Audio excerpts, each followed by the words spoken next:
आज हम पढ़ने वाले 12th क्लास का इतिहास और इतिहास का ये चैप्टर नंबर 1 है जिसका नाम है ईंट मनके तथा स्थितियाँ। इसी का एक और नाम है हड़प्पा सभ्यता जिसे आप बोलते हैं।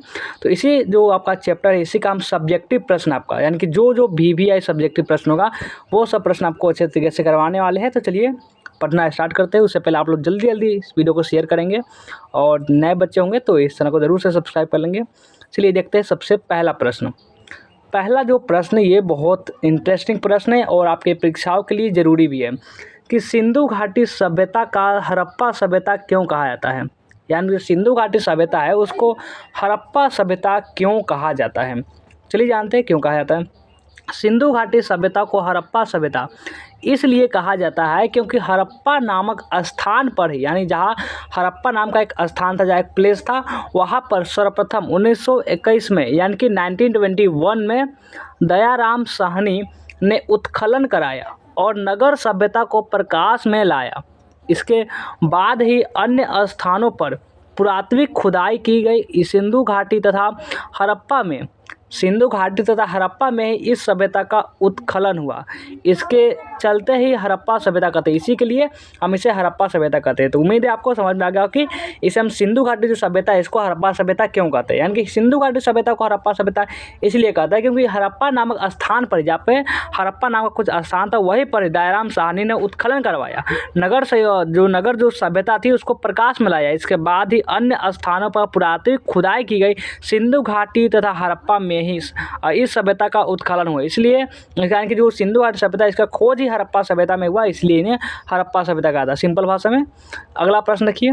अगला प्रश्न कि सिंधु घाटी सभ्यता की नगर योजना का वर्णन करें। सिंधु घाटी सभ्यता की जो नगर योजना इसका वर्णन करने के लिए कहा जा रहा है। तो हड़प्पा सभ्यता एक शहरी सभ्यता थी क्योंकि यहाँ से एक नियोजित शहर के अवशेष प्राप्त हुए हैं जो तत्कालिक विश्व में कहीं नहीं थी। पूरा सभ्यता नगर स्थल 2 भागों में विभाजित है, एक ऊपरी और दूसरी निचली। नगर क्षेत्र में बटा हुआ था। ऊपरी अथवा गाड़ी के क्षेत्र में प्रशासकीय भवन के अवशेष मिले हैं और निचली नगर क्षेत्र में आवासीय भवन के अवशेष मिले हैं। इसलिए सिंधु घाटी सभ्यता की ये नगर योजना का वर्णन है। ठीक है, अगला प्रश्न बताइए। अगला प्रश्न नेक्स्ट क्वेश्चन है, ये क्या करा, चलिए देखते हैं। 3 नंबर प्रश्न कि हड़प्पा सभ्यता के लिपि के बारे में आप क्या जानते हैं। हड़प्पा सभ्यता के जो लिपि, इसके लिपि के बारे में बताने के लिए कहा जा रहा है। चलिए बताते हैं। हड़प्पा सभ्यता के लोगों को लिपि का ज्ञान था जिसे वे चित्रों या चिन्हों द्वारा दर्शाते थे, अर्थात हड़प्पा सभ्यता की लिपि भाव चित्रात्मक थी।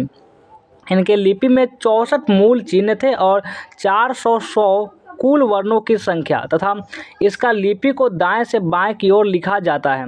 अभी में ये असमर्थ है, यानी कि हम लोग उसे कहाँ से लिख सकते, हम तो लिख ही नहीं पाएंगे इस लिपि को। अगला प्रश्न 4 नंबर कि सिंधु सभ्यता के विशाल अन्ना नगर पर टिप्पणी लिखें। सिंधु सभ्यता के विशाल जो अन्ना नगर है उस पर टिप्पणी लिखने के लिए कहा जा रहा है। तो विशाल अन्ना नगर सिंधु सभ्यता का सबसे बड़ा भवन है जो मोहनजोदड़ो से मिला है।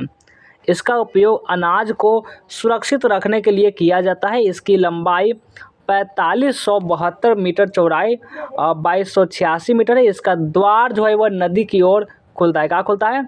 ये खुलता है नदी की ओर। आपको ये सब याद रखना है। चलिए अगला प्रश्न पढ़िए। अगला प्रश्न है पुरातत्व से आप क्या समझते हैं। पुरातत्व से आप क्या समझते हैं। चलिए जानते हैं कि आखिर ये पुरातत्व जो है ये क्या होता है। पुरातत्व 2 शब्द से बना है, पुरा और तत्व से।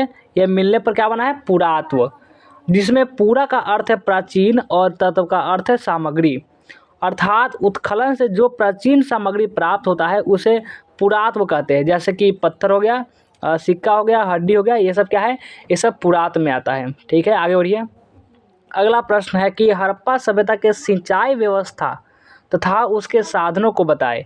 कि हड़प्पा सभ्यता जो सिंचाई व्यवस्था थी तथा उसके साधन थे उसके बताने के लिए कहा जा रहा है। तो हड़प्पा सभ्यता एक कृषि प्रधान सभ्यता थी। कृषि अर्थव्यवस्था का मूल आधार था। लोग कृषि के सिंचाई के लिए नदियों का प्रयोग तथा इसके जो अलावे वे खेतों में कुआं का निर्माण करके सिंचाई करते थे।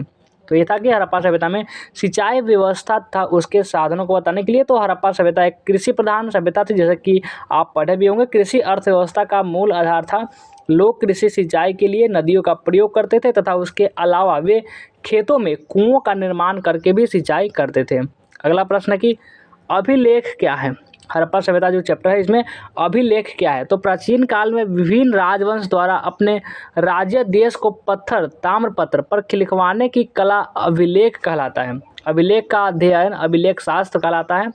ये था कि अभिलेख क्या है। अगला प्रश्न है कि हड़प्पा सभ्यता के विस्तार पर प्रकाश डालें। हड़प्पा सभ्यता जिसका क्षेत्रफल 12,99,600 वर्ग किलोमीटर है, इसकी लंबाई उत्तर से दक्षिण 1100 किलोमीटर है और पूरब से पश्चिम 1600 किलोमीटर है। इसकी आकृति त्रिभुजाकार है। इसका सबसे उत्तरी स्थल मांदा, दक्षिणी स्थल द्वारा दाइमाबाद, पूर्वी स्थल आलमगीरपुर तथा दक्षिणी तथा पश्चिमी स्थल सुतकोन गोंडर है। तो ये था हड़प्पा सभ्यता से जितना भी VBI प्रश्न आपसे बन सकता था वो हमने आपको करवा दिया। कैसा लगा ये क्लास कमेंट करके ज़रूर बताएंगे और वीडियो को लाइक नहीं किया जल्दी से लाइक करेंगे, शेयर करेंगे और इस चैनल को सब्सक्राइब कर लेंगे।